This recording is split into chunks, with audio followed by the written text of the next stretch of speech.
Steel Notes Magazine is your source for what's happening on the local, national, and international scene with news, reviews, and interviews. Get more notes per measure at Steel Notes Magazine. Hi, this is Alexxis Steele from Music 101. Stay tuned to hear what's happening from your favorite national recording artists and get my answers to your music industry questions. You're listening to Music 101 with your host, Alexxis Steele. Sponsored by Steel Notes Magazine. You can find them at the web, folks, at www.steelnotesmagazine.com. Hi, this is Alexxis Steele with Music 101. It gives me great pleasure to welcome today actor, producer, and director, local Lehigh Valley and Bethlehem PA's own Daniel Roebuck. Hello, Hi, everybody. Daniel. So nice to be here. Thank you for having me. Oh, thank you. It is our pleasure, believe me. Daniel's no stranger to the theater. He's actually a Civic Theater alumni, actor here in Allentown, PA, along with Amanda Seyfried and Christine Taylor, right? And Pennsylvania Playhouse. I started at the Pennsylvania Playhouse. Okay, that's in Bethlehem, right? Immigrated to Allentown. And Bethlehem, I don't know if Amanda ever performed there, but you know, that was where I began, the PA Playhouse. I walked in there when I was 13, and I walked out when I was 20. And when I came out, it was like my father hadn't seen me for 7 years. I looked like this to him. Oh. So you got bit by the acting bug at a young age. Huge fan of TVs and movies, drawn to actors and comedians. I thought this was really cute that you were around 7 years old when your parents bought you a cardboard TV. No, I think you were 10 years. Yeah, I guess you were around 7 there. And then you were starting to do impersonations and stuff like that of movie stars. All that is true. All that is true. I'm gonna, just so I don't, Tammy, you've got to come in here. Something happened. We're doing 8 things at once. I think this is good that people know how movies really work. On Zoom. Thank you, mysterious Tammy. We're editing a movie. We're filming a movie. We're editing 2 different movies. We're waiting for the last bit of sound on another movie. So her computer just did something crazy. Yes, you were saying about how I got bit by the bug. I did have a cardboard television. It was like a puppet theater, probably designed, but it was a black and white cardboard television. And, you know, I was on every channel. And my father, by the way, invented the first cardboard remote control to try to change it. The silly man didn't know I was on every channel. And when you were 12, you joined a local circus as one of the youngest clowns in the country. Where was that? What circus was that? That was the Lions All-Star Circus. It came out of Easton, Pennsylvania. Oh. My God, you guys, what a magical thing. It was created to be not just a fundraising mechanism for the Lions Club, but an outreach mechanism for the Lions Club. And in fact, I just bumped into an older fella yesterday. I had a little trouble here.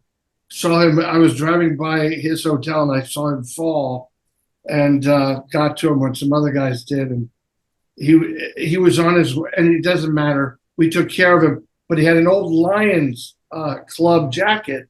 And I said, were you in the Lions when we had the circus? And he said, no, I joined right after the circus in the early 80s. So the circus only existed maybe from, I would guess, mid-70s for 3 or 4 years. But for a theater person, you know, who was our MC was Dan Flynn, was our circus master of ceremonies. That's where I first met Dan, and knew him since then. My God, he must be, when I know we've lost him recently, but I knew him longer than I knew anybody since I met him when I was a little boy. Oh, wow. The Lions Club, aren't they the ones that did something with people donating glasses? Yeah, the Lions are, it's a service organization, and they've taken it on. They're, they're all about making sure everybody can see who needs to see or can, they spend a lot of money, but like the Rotary or the Elk or what, they all choose a different thing that they want to support the community in. And the Lions have always been eyes. And we traveled with a huge show in multiple trucks that we go into a gymnasium in a high school, and we'd set up on a Friday afternoon, and we do a show Friday night, Saturday matinee, Saturday night, and then Sunday matinee, I think, and then we'd leave Sunday night. So we did 4 shows a weekend, if I remember correctly. Maybe 3, but I think 4. Oh, wow. Yeah, it's And pretty you were great. also doing some magic show. You did a magic act after that? After that, yeah, there was a guy. You guys are in town here. If I say Daniel Roebuck, people go, "Who? What?" I've heard of him. If I say Balloons the Clown, people go, "Oh, well, I know Balloons." Yeah. I know Blues well. Everybody knows Balloons. So Balloons the Clown was you? No. Balloons the Clown. No, No, he's a Blues. I could never. I could never wear the big clown shoes of Balloons the Clown. I'm a mere mortal, and he is a great clown. Balloons is Neil Fainall, who was in the circus as well. I was 12, he was 15, and he became my first mentor. And he's still one of my dearest friends. He still talks like this when you talk to him. 50 years of the same voice. But he was my mentor. And when he said, "Well, you like magic? Why don't you take your clown persona and do magic show?" And, it was good. I had all these people who were supporting my vision of becoming an entertainer. Because the truth is, there is no overnight success. Right.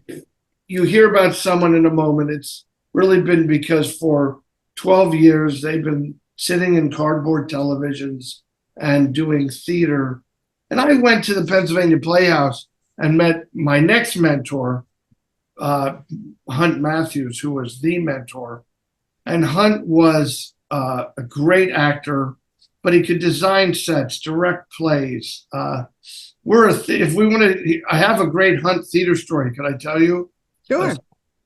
So I decided I want to be an actor. There's a key moment in my development where I go from wanting to be an entertainer to wanting to be an actor. And that was seeing the movie version of Give 'Em Hell, Harry, starring James Whitmore. And that changed my life. I went to the Boyd Theater and I saw the special presentation, and it blew my mind. And I walked into the theater an entertainer. I walked out an actor. So I say to my mom, my great mother, "You'll never have a better agent than your mother." I said to my mother, "How can I be an actor?" She said, "Well, you got to go to be in the theater. That's how you become an actor." "Well, how can I be a TV actor?" "Well, you guys still start in the theater, She knew. So she took me to the Pennsylvania Playhouse, and we walked in to audition for this play called The Beauty Part. And there was the janitor was cleaning up the lobby of the theater. Now, I had never been in the theater. The smell of it, I still remember the Pennsylvania smell of it. And this guy was cleaning up the lobby. And my mom said, "Oh, hello, excuse me. My son's here to audition for the play." And the janitor goes, "Yeah, go in the back room, the green room back there. It'll start in about 10 minutes. So we went in there, other actors sitting in there. And the janitor walks in and he sits down and he says, "Hi, I'm Hunt Matthews. I'm the director of the play." And I look back and I think, that's everything I needed to know about community theater was gifted to me in the first 10 minutes that I was there. Oh. If you're going to be in the theater, you're going to clean the toilets. Oh, boy. Wow. First rule of the theater. And this I can verify that if I go to a play at the Playhouse and I don't think the toilets are up to snuff, I know right where the cleaning products are. no. And I go in there and I clean up a little, and then I'm happy, because I remember Hunt's teaching. But that's how it all came to be. I walked in there and met Hunt, and then became a theater actor, and literally didn't walk out for 7 years. Mhm. Other than when I went to, we had back then Shepherd Hills Dinner Theater, Oh yeah. Hmm. and remember that, and Shepherd Hills was run by the Hansels, and there was Gooseville, run by Larry and his wife. At this point, I don't remember. And then the great George Miller started Gooseville 2, that did avant-garde plays. And I did plays there. We did Steam Bath. I played the Puerto Rican attendant, a role originated by Hector Elizondo. I don't think either of us were Puerto Rican. I don't know. I think he was. But hopefully no pictures of that ever surface, or I'll be canceled for the rest of my life, Oh. because I did have a lot of brown makeup on. But that was the theater, and that's how it was done. Okay. I like you said, you pride on being the everyman that doesn't look Hollywood. And the funny thing is, there's a lot of TV shows and movies that you acted in that many people, including myself, have seen, but they didn't know that it was you. So you've been a chameleon of sorts, I'd say, that you can mold yourself into any character you portray. I've always, do you know who inspired me for that? Was the actors I loved first, before I was captured by the Jackie Gleasons and the Tony Randalls and the Jack Lugmans, Art Carney. So, that age. Before I was captured by them, because I wouldn't have understood their repartee until I was a little older. Mhm. I was captured by Boris Karloff, Bela Lugosi, Lon yeah. Chaney. I would You watch. love horror, right? I love horror movies. And we had Dr. Shock, remember? And Oh yeah, Dr. Shock. Yeah. he would be on Saturday afternoon and Saturday night, and Mhm. they'd flip him around. But Shocky Doc, was my guru. When you're 7, if there's a guy, wearing a morning coat on TV at 11 o'clock at night, he tells you you're going to watch Frankenstein. Well, by golly, you're going to watch it. So Did you watch Dark Shadows? I did. We'd run home. Yeah, But- we always run home from school, right? Yeah, people don't remember. There's a lot of Dark Shadows without Barnabas Collins and without the werewolf. And you'd be like, why are they talking so much? Where's the monsters? What kind of world is this?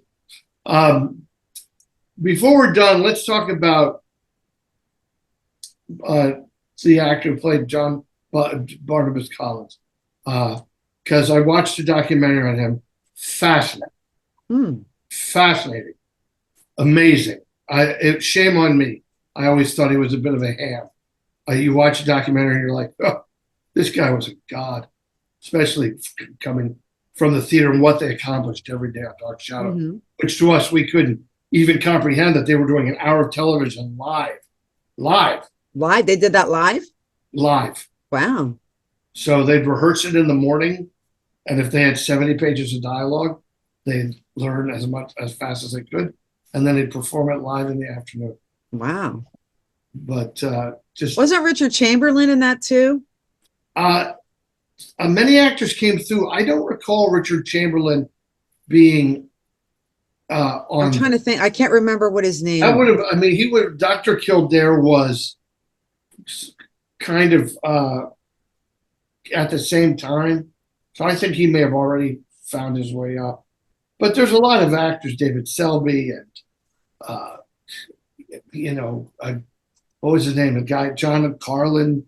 There's a lot of great actors that came out of that, good character people and actors. Mhm. Anyway, so the transformation of you would see Boris Karloff is the monster.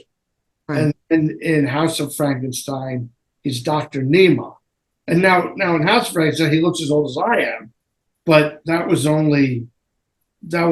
43 or 44 and did the monster 31. So how could he have aged 40 years in 10? Right. And it was always the makeup.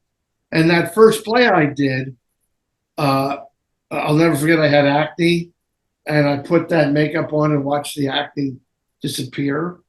And I had a rubber nose that I wore in one scene, and Hunt taught me how to glue the rubber nose on, and a fake mustache. So it's always been about the transformation. And so I kind of brought that to my life. Perhaps, by the way, actor to actor, maybe to my detriment, because I have been able to change myself so much that people don't. It's not a Daniel Roebuck type, because I've been all the types. You're not typecast, right? Because, like I said, you're like a chameleon. You know what I mean? You're like many different things, many different people. That's nice. Thank you. I hope so. So your first film role was actually in 1985, right? As the lead in Cave Girl? Yes, shot it in 1984. Big hit. Not really.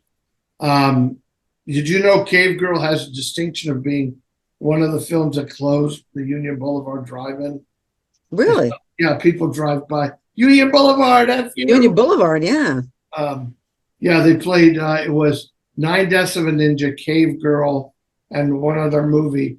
That was the last thing they played, and they never opened for the next season. Oh, wow. So I was the one they blamed. So that was the first. That was the first movie, Crazy, and then River's Edge. Oddly, we're doing this show on May 8th, and I know exactly where I was 37 years ago on May 8th. I was watching River's Edge at the Groman Chinese Theater.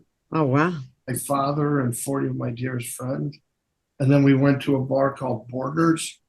And while we were in the bar in the back room, Siskel and Ebert came on, and they said, "This is a great film." And you can imagine that me and all my friends, young Hollywood, we were like, because it was the first time we kind of, Cave Girl was a good introduction to what acting is or could be, but River's Edge was a real Mm-hmm. Very good. So you've played in a lot of TV shows, a lot of movies. So you played Cliff Lewis in Matlock with Andy Griffith as a private investigator from 1992 to 1995. So what about Andy Griffith? I read because he really inspired you. Oh yeah, Andy's great. So I actually was on Matlock as 4 characters, Cliff being the last character. Mm-hmm. The first character was a doctor in 1988. No, maybe 87. It was the same year that River's Edge came out. That I'm thinking about.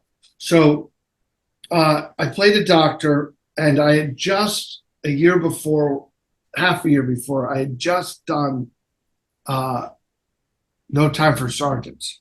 Mm-hmm. And that's a play that put Andy on the map.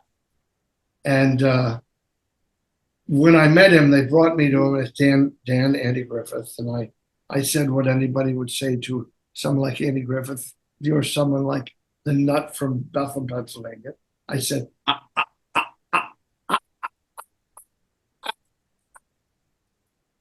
You forgot your name, right? I couldn't talk. My record was stuck. My brain was just like, right before he turned away, I finally spit out, "I just did No Time for Sergeants." And he said, "You did No Time for Sergeants? Who'd you play?" I said, I played Will Stucco. He played Will Stucco. Everybody. He said, "No Time for Sergeants. Very hard role. I originated it on Broadway."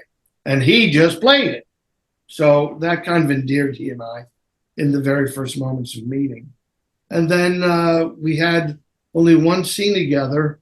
And then the next day, the director of the episode, who was Tony Mordante, who was, he was amazing. Tony Mordante is Arab in West Side Story. He used to be married to Cheetah Rivera. He was an icon by that point. He goes, "I don't know what you did to the old man yesterday, but he wants you to be a regular on the show." Wow. And then it took a few But as I got to know Andy and as I've gotten to know Andy's history since then, what Andy did was exactly what he did with me. He would see someone and say, we need that. So he knew I did Will Stockdale. I'm not putting words in his mouth. I'm anticipating what he thought based on other things he told me. He knew I could do Will Stockdale, so he knew I was a comedian to some extent, because it's a very funny part. And, you know, the stories were like he went one night to a nightclub and he saw Jim Nabors. And he went back to Jim Nabors and said, Jim, we're going to write something for you on the show. I think I'd like to see you on the Andy Griffith Show. And Jim Nabors, you know, wasn't anybody. And then a few weeks later, he was Gomer Pyle, changed his life. Yeah, sure. He did the same. He did the same for many actors. He told me that he went to see the actor who played Harold Sprague in this very moment, and only in this moment, I'm forgetting his name, but that's what happens at a certain point. But Howard, regardless, he went to see a play, and this fella had 3 lines in the play. It was a play, Howie, where the other character does all the talking. And Andy Griffith saw this actor play his 3 lines, went backstage and said, I don't know how you did it, but I was mesmerized with watching you watch him. I heard the play through you. So he said, I'm going to bring you onto the Andy Griffith Show. And he was there for 5 years.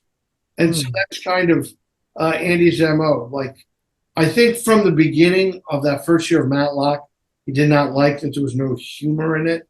Yeah. He always wanted humor in it. And so they kind of worked finally through all these other characters. When they finally got Cliff Lewis, I became the younger Don. I was the guy who kept screwing everything up. And that was, you could just guess, 3 of the greatest years of my entire life. Yeah.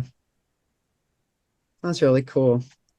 So you also portrayed Jay Leno in his made-for-TV film, The Late Shift, which I actually saw. And that was about the conflict between Jay Leno and David Letterman over guess who was going to take over the late night spot? Great time. Oh, yeah, I played Jay. I had a lot of fun. So Jay Leno is a good human being and has been very kind to me since we filmed that. Very hard to do a guy who's on TV every night. And I had to do him a few years younger, but I had to do him younger. But he was on TV every night. So that was a heck of a boulder to push up a hill every day, but I did the best I could. I had a great director, a great he did a great job. You know what I mean? Thank you. Great co-star too, Kathy Bates. He's been very kind about the portrayal, which is nice. Was Jay one of the people that you enjoyed doing impressions of when you were younger? Well, we didn't do it, but you know, when I was younger, we did impressions of Jimmy Cagney. See, Mom, I'm gonna get a bomb. Here I come. You know, I did. I like that. Yeah. Dear Laurie, I did Otis Karloff. I did all of those people, but I didn't do Jay Leno because he hadn't been doable. This is the problem, I think, with, you know, when you see a real good impressionist now, they're better than anybody because who do we have to impersonate? Yeah, you got kind True, of. yeah. We don't have the actors like we had. Like the old days. When we'd see Rich Little do impressions, you know, he had the greatest actors who ever lived to impersonate. And now, you know, his canvas is much smaller. We went to see him a few years ago. We're so pleased to see him still performing. And, you know, he said, if you're younger than 40, you have to leave. You're not going to understand any of the jokes. But that's really something when you literally outlive your material. But now there's an interesting thing. So I wanted to be an impressionist. Now, what does that mean? When I was a kid, I would do talent shows, and I wouldn't do them as a magician. I do impressions. And then my mom took me to see Rich Little at the Valley Forge Music Fair. And I met him afterwards and told him I wanted to be an impressionist. And good luck. I hope you do well. And then can you imagine that would have been 77. And in terms of things, from 77 to 95,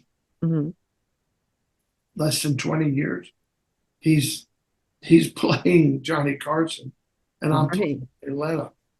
And we're not only I didn't end up doing impressions, but I do impressions in some sense, and I was doing them with him in the late. Then I pulled out my book that he signed when I was 12, and I said, I'm sorry, Rich, would you sign?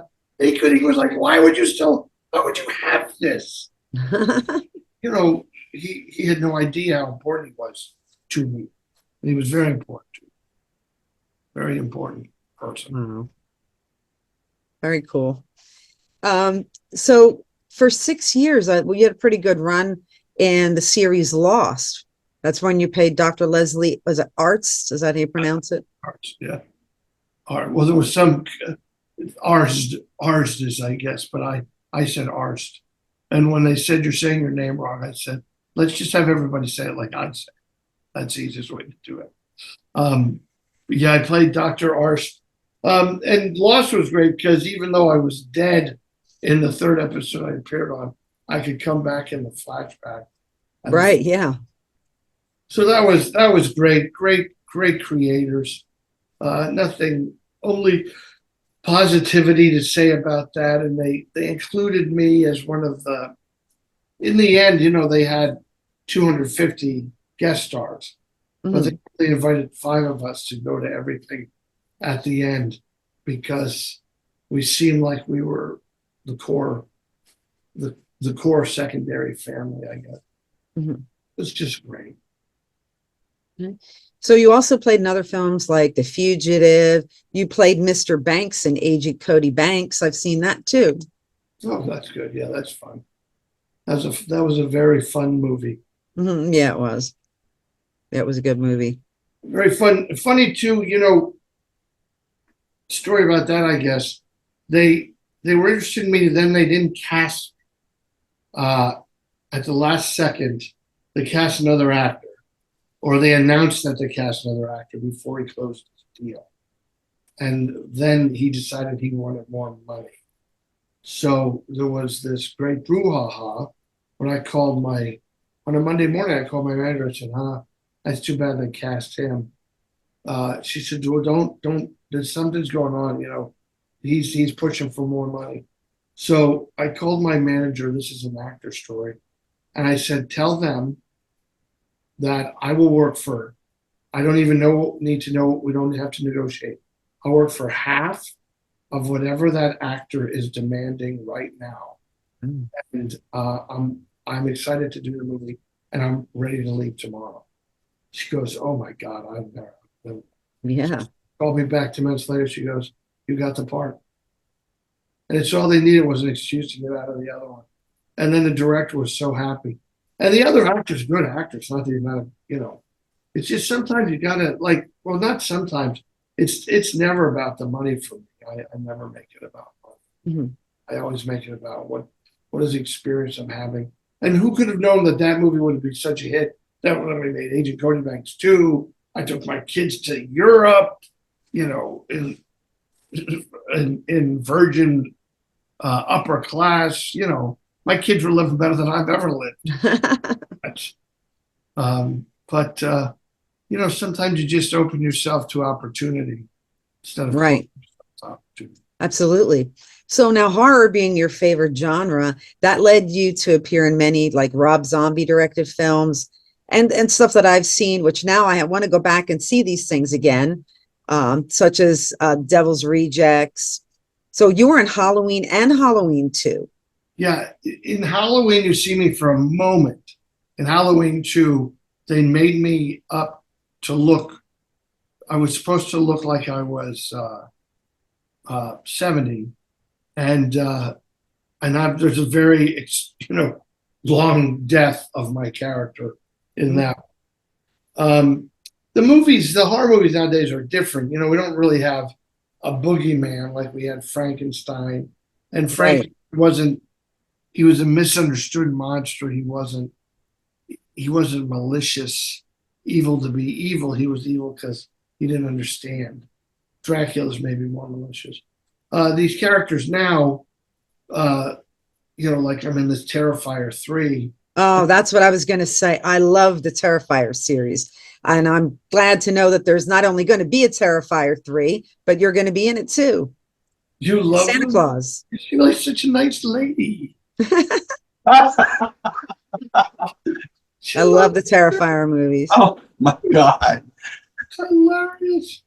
These are the movies that my mom says, now can I see Terrifier? Nope. You cannot see it. Do not watch it. Watch Rob Zombie movies.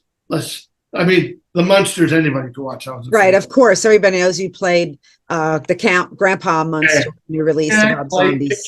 Yeah, that was nice. May I jump in? Just yeah, sure. Thanks. I gotta tell you, you did such a wonderful job with Al Lewis's character. Okay, and you made it your own. Okay, you put Daniel Roebuck into that, and I'm watching. When I first watched the Monsters that you guys did, I'm just watching this and thinking, how's this going to work out? And because in the previews it was just you, Herman, and Lily. I thought, well, where's Marilyn? Where's Eddie? Okay, and then I realized it was an origin story, and I just feel it's very well done. I really do, and you really grabbed the character as Lewis first put it together, made your own, and brought it right into the movie. I just loved it. I did. There's been other incarnations and what other people have done, and I think they could have done makeup better. But I've always been hopeful for what other characters have done over the years. But you came right on top of it. I mean, you hit that sucker right in the head. And I'm in that movie. Al was from the Bronx or Brooklyn. It's from, as the crow flies, that's an hour, right? We were also, what nobody knows, we were the same size, same shape. Oh, really? He was little. He was 6'1", and he weighed, 200 pounds. He was, I actually have a photo of wearing his tuxedo from, I put his tuxedo on from Monsters Go Home. So I know, my chest was a little bigger, but the tuxedo fit. But no one knows. Fred was so big. He was huge. How tall was he? Fred was 6 foot. 6'7", without the feet, the shoes. With the shoes, he was 7'2".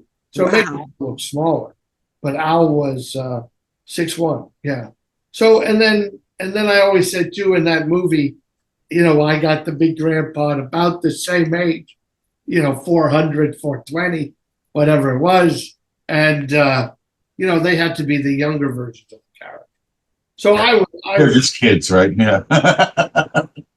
So I was in the perfect situation.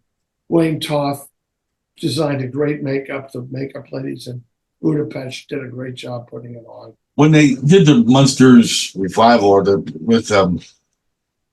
did it again. It was a little more modern version. I think it was in the 90s. They didn't do a bad job with that, but the gentleman who did Grandpa was a lot thinner. He wasn't husky like Grandpa was. He wasn't husky. Yeah, it was Howard Moore. Yeah, he did a nice Grandpa, but it wasn't there. You know what I'm saying? I'm sorry, Howard Morton. Well, he had a character that he had originated on that show with Nell Carter. That Lord Joe Miller was. And his character was a little slow, and he kind of put that on. He just did that as Grandpa.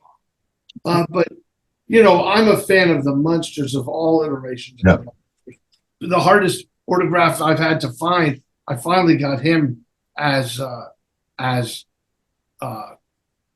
Grandpa on a cast sign photo that they all signed. because he passed away so long ago, so he never had occasion to sign those. Now I just need I need the last grandpa.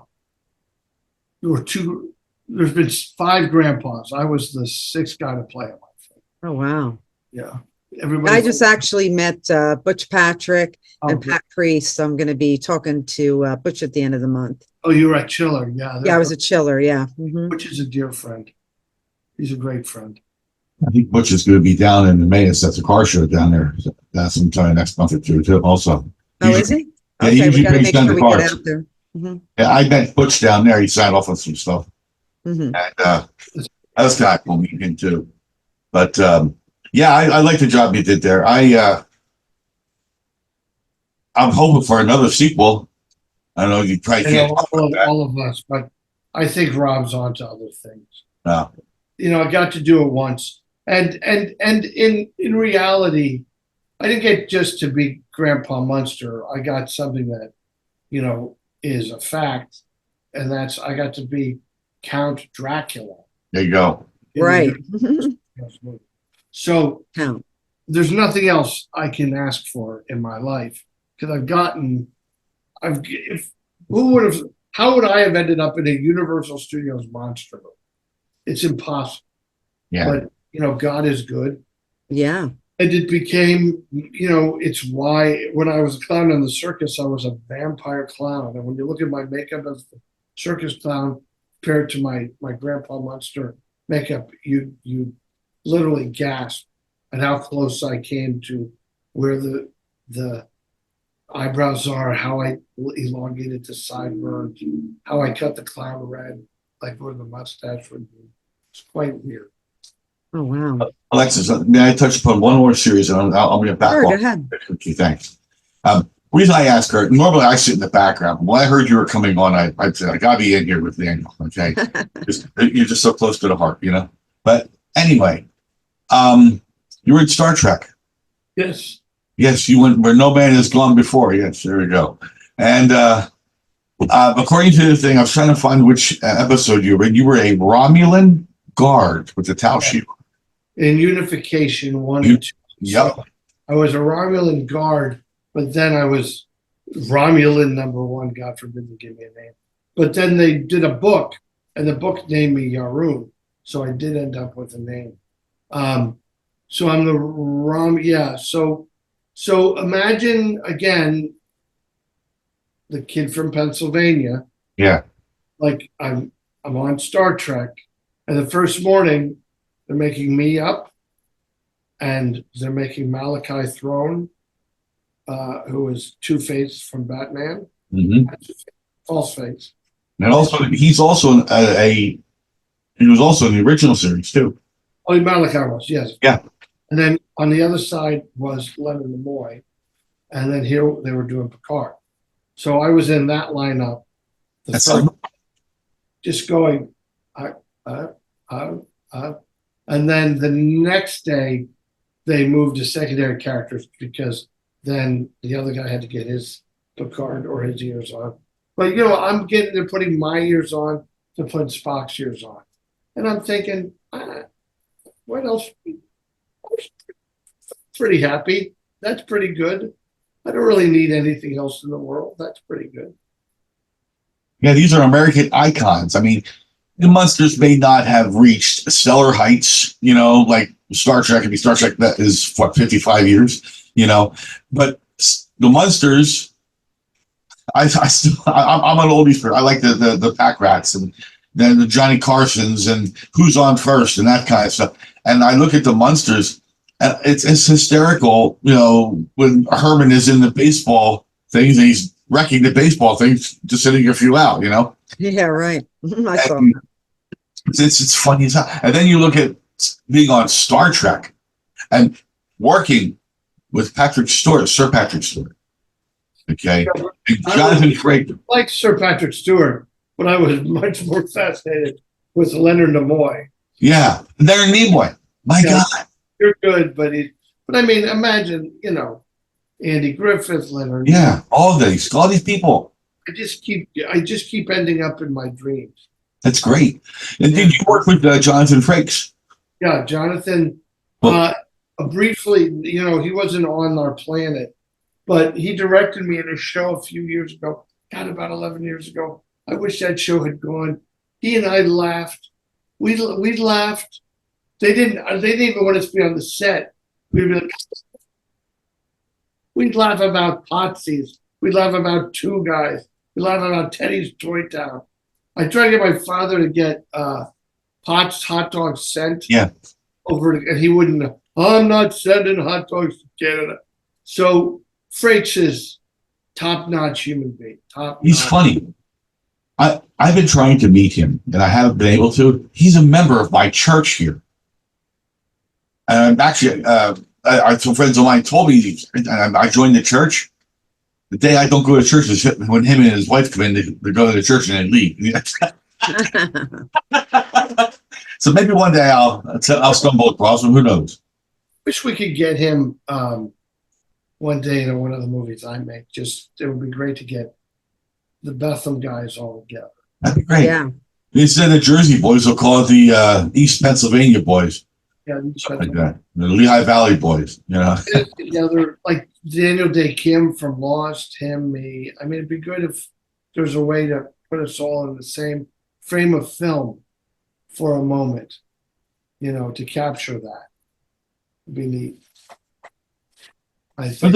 There's a few stars here, but anyway, let me back out here, okay? And I did see you started Lois and Clark, but I don't want to take all that thunder. I'm going to turn that back over here to our dynamic diva. And she goes by here in the valley. We work together quite a bit, and but this is basically her show, and I just want to have an opportunity to ask about these two, And by the way, just to say this, my daughter lived up the street from where you were shooting the other day. We were over by the miniature golf place. Yeah. That's what I'm going to talk about next, actually. Okay, we'll segue in. My daughter was up there, and she goes, "What? There's Louie there?" She should have come and said hi. She had the two kids with her, and she would have done good, but she gets all flustered. So maybe I'll drag her in one day for you. Yeah, Huh? You got to just tell people. Anybody can come say hi. I'm blessed to be able to do what I do. So I make it easy if someone's flustered. Actually, one of my Steel Notes magazine photographers, Sherry Bain, was in your movie that you recently wrapped up shooting in Bethlehem, your new Christmas movie called Saint Nick of Bethlehem. Yes. Yeah, she works for her. She works for me. She's my partner and my Xena warrior princess. She's something else. I mean, really, you should look her up. Maybe give her something to do, like carry paper or something. I don't know. I know she can't talk yet, but I remember who she is. Yes. Yeah, Sherry. So tell me about this now. This is actually based on a true story. Yeah, it's based on a fellow named Alan Smith who horribly lost his son in a tragic death from Pennsylvania, but from the middle of Pennsylvania, Phillipsburg, Pennsylvania area, outside of State College. And that's where the real story happened. He lost his son. The loss of his son tail spun him a little, and it set him on kind of a path. And he realized that as a Santa Claus, the more he gave away presents, he gave away his grief of losing his son. So we've made a movie about that kind of situation, and it's about Alan, of course it is. We've turned into a bit of it's a comic Christmas tale. Very funny. So, like if you've seen my movies, Getting Grace or Lucky Louie, or you'll get to see the Hail Mary soon. Like I like going for a laugh and then something sad, but then a laugh, and then so that's kind of my style, and that's life. Anybody who's lived through life. Right. And I said, Kathy Moriarty, she played your mom. She plays your mom in it. Terrific. And then what a treat it was. She's great. Actually, I interviewed her about 1.5 years ago at Chiller. Sweetheart. She's dynamic and great in that I could write the dialogue directly for her. So she's very Kathy Moriarty. No one's stopping you. She's on She's a funny lady. And we had such a good time. That's great. So that's coming out. The movie's coming out around Christmas time? We're going to rush it to get it done by Christmas. We want to have it in theaters this Christmas. Yeah, definitely. I can't wait to see it. So now you had a couple other films now. The Getting Grace and Lucky Louie, were those also filmed here in the Valley? We're Getting Grace, Lucky Louie, The Hail Mary. This one all shot in the Lehigh Valley. We took our incredible crew up to Connecticut and shot a movie there for somebody else called Tuesday's Flu that we're working on as well. So yeah, I'm staying very busy for a guy who looks like Santa Claus. Okay.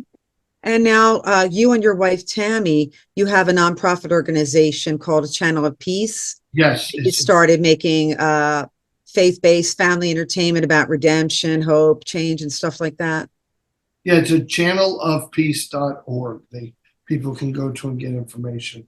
I just noticed that there was a lot of negative stuff coming out of Hollywood, and a lot of propaganda coming out of Hollywood.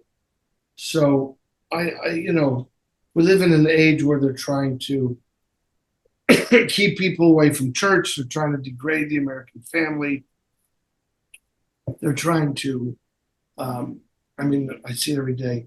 The American dad is emasculated.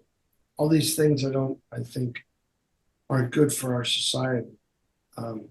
So I'm trying to make movies that would give a family a better opportunity to watch a film together and have discussion points about redemption, forgiveness, things like that. Yeah.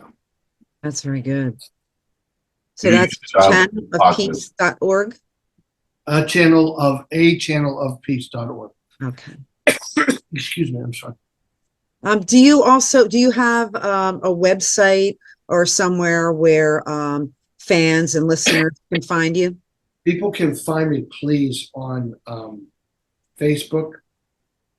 They can find me on Facebook. Daniel, so where are you located these days? I mean, you're a Bethlehem boy, but you divide your time between there and Florida, California. Where are you at now? Yes, I'm speaking to you from the beautiful Sonesta Select in Bethlehem, Pennsylvania. We love these people. I stay here for months at a time when we make it. They're very kind. So you're local right now. I'm in town. I'll be headed to Florida for a few days at the end of the month, and then back to California. We are thinking of coming here to live, keeping our main residence in Florida, having a home here in the Lehigh Valley, and not living at all in California anymore. It's getting my head around it. It's been 40 years, and I have two beautiful children there and some great friends there. But I miss the Valley. I miss the mystique of the Valley.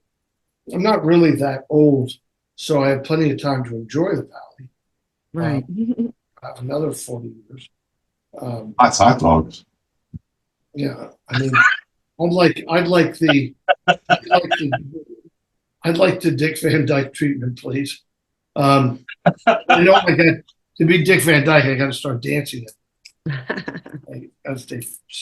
You need 3 knees on each leg, but you'll do good. So that's where we are, and we're going to continue to make movies here in the Lehigh Valley. That's a problem. Great. That's awesome. Well, Daniel, I want to thank you so much for taking the time out of your busy schedule to talk with us. And, we love it, the fact you're a Bethlehem boy and, celebrating the Valley and everything else and all the great things that you've done and continue to do. And we're going to keep watching. Thank you. That's a blessing. I appreciate you both. Have a wonderful, wonderful night. Thank you. You too. It's great. Thanks, Daniel, for your time. Yes. Bye-bye. Bye now. Steel Notes Magazine is your source for what's happening on the local, national, and international scene with news, reviews, and interviews. Get more notes per measure at Steel Notes Magazine. You're to Music 101 with your host, Alexxis Steele. Sponsored by Steel Notes Magazine. You can find them at the web, folks, at www.steelnotesmagazine.com.